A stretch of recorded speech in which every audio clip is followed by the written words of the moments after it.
তরমুজ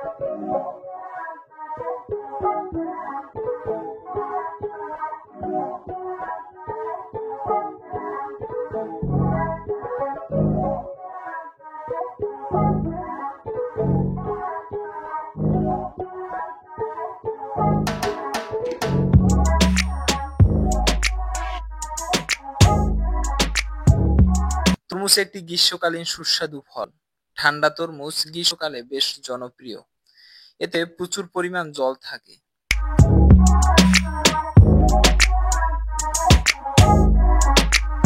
তরমুজে 6% শর্করা এবং 92% জল এবং অন্যান্য উপাদান থাকে 2%।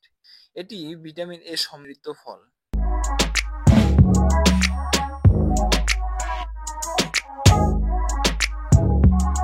আসসালামু আলাইকুম দর্শক, চলে আসলাম নতুন একটি ভিডিও নিয়ে আপনাদের মাঝে। আজকের ভিডিওটা সম্পূর্ণ গ্রামীণ পরিবেশ নিয়ে। এখন থেকে আনুমানিক 3 মাস আগে এই তরমুজেরই বীজ বপন করা হয়েছিল। তারপর সার আর দীর্ঘদিন সেবা যত্নের পর সর্বশেষ তরমুজের এরকম ফলন দেখা যাচ্ছে।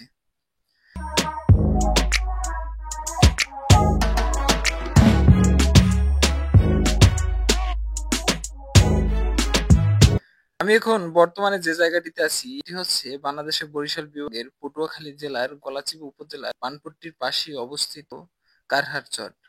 আর এই চরের আশেপাশে যত জমি রয়েছে সব জমিতেই তরমুজ চাষ করা হয়েছে।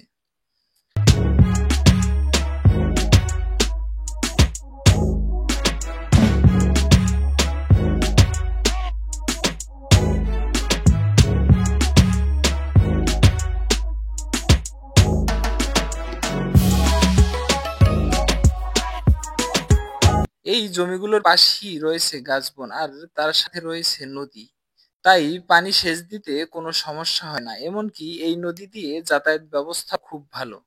তাই চাষিরা অনায়াসে পণ্য আনা নেওয়া করতে পারে।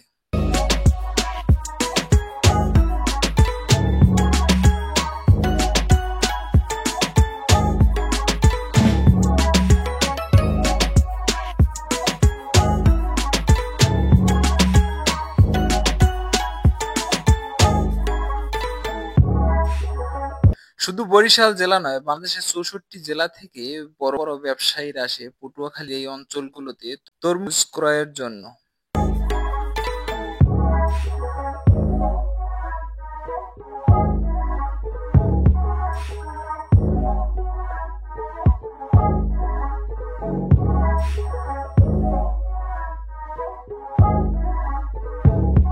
শুধু বরিশাল জেলা নয়, বাংলাদেশের 64 জেলা থেকে বড় বড় ব্যবসায়ী আসে পটুয়াখালীর এই অঞ্চলগুলোতে তরমুজ ক্রয়ের জন্য।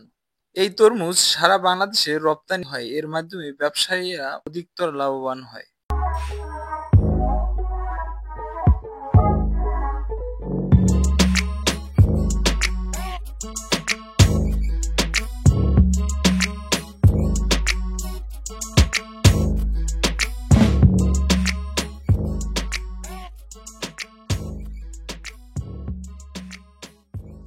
কথায় আছে আমাদের বরিশাল তরমুজ আলুর জন্য বিখ্যাত। বরিশাল এই নামটির সাথে যেন জড়িত রয়েছে তরমুজ আলু। কারণ বাংলাদেশের 64 জেলার তরমুজ আলু সরবরাহ দিয়ে থাকে বরিশাল জেলার এই অঞ্চলগুলো।